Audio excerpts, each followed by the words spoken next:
கன்னியாகுமரியில் கடல் நடுவே கட்டப்பட்ட கண்ணாடி இழை பாலம் முதலமைச்சர் ஸ்டாலின் திறந்து வைத்தார்.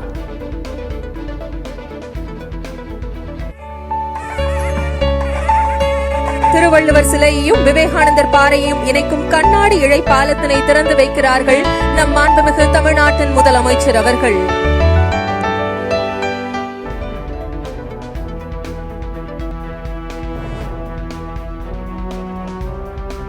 அண்ணா பல்கலைக்கழகத்தில் தேசிய மகளிர் ஆணைய விசாரணை நிறைவு. சுமார் 7 மணி நேரம் நடத்திய விசாரணையை நிறைவு செய்தது தேசிய மகளிர் ஆணைய உறுப்பினர்கள் மம்தா குழு.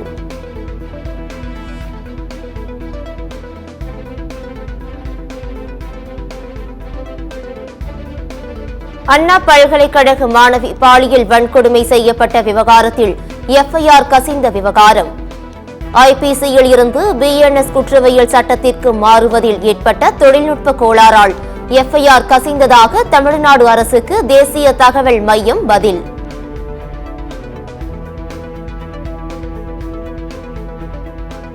சென்னை தியாகராய நகரில் தமிழக வெற்றிக் கழக பொதுச் செயலாளர் புசி ஆனந்த் கைது. தாவேகா தலைவர் விஜய் வெளியிட்டுள்ள கடிதத்தை பிரசுரமாக வழங்கி வந்த நிலையில் கைது. திருச்சி நீதிமன்றத்தில் மாவட்ட எஸ்பி வருண்குமார் ஆஜர்.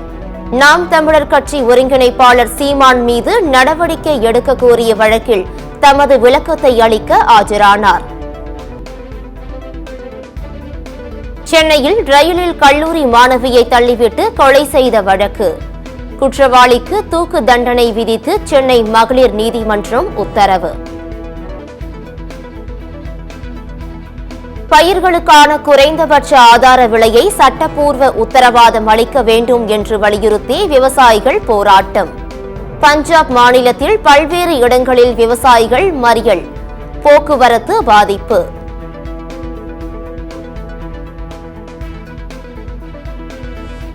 சட்டத்துறை அமைச்சர் ரகுபதிக்கு மைக் மேனியா வந்துவிட்டது. தன்னை மறந்து ஒவ்வொரு பேட்டியிலும் மாற்றி மாற்றி பேசி வருவதாக முன்னாள் அமைச்சர் விஜயபாஸ்கர் விமர்சனம்.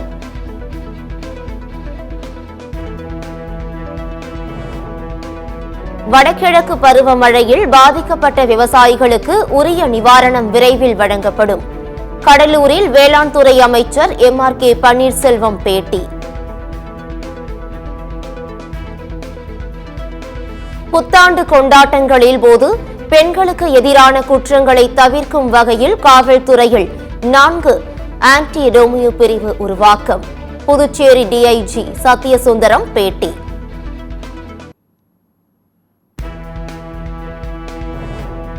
ஜல்லிக்கட்டு போட்டியில் ஆன்லைன் டோக்கன் முறையை ரத்து செய்து பாரம்பரிய முறைப்படி விழா கமிட்டி டோக்கன் வழங்க நடவடிக்கை எடுக்க வேண்டும்.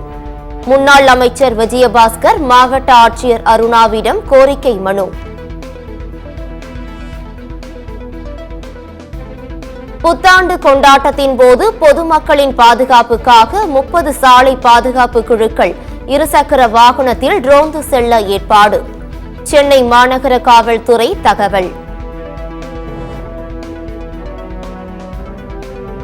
அரசியல் ஆதாயத்துக்காக இல்லாத ஒன்றை இருப்பது போல் வதந்தி பரப்புகிறார் எதிர்க்கட்சித் தலைவர் எடப்பாடி பழனிசாமி. அமைச்சர் கீதா ஜீவன் கடும் கண்டனம். நாகை மாவட்டத்தில் பருவம் தப்பி பெய்த மழையால் அறுவடைக்கு தயாரான சம்பா நெற்பயிர்கள் தண்ணீரில் சாய்ந்து சேதம். விவசாயிகள் கவலை. ஆப்கானிஸ்தானில் பெண்களுக்கு எதிராக மேலும் ஒரு அடக்குமுறை. புதிதாக கட்டப்படும் வீடுகளில் பெண்கள் அதிகம் பயன்படுத்தும் இடங்களில் ஜன்னல்கள் வைக்க தாலிபான் அரசு தடை.